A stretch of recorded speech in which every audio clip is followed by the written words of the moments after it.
So in this problem, we are giving the graph of a function f of x. Let us put this on the screen.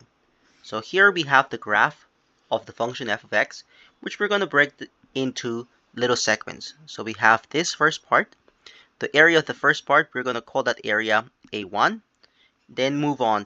Then the next area, but the area for that will be A2.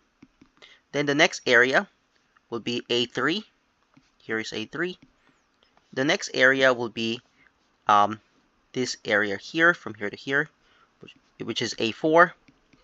The next area, let's put this in blue, will be this whole triangle at the bottom.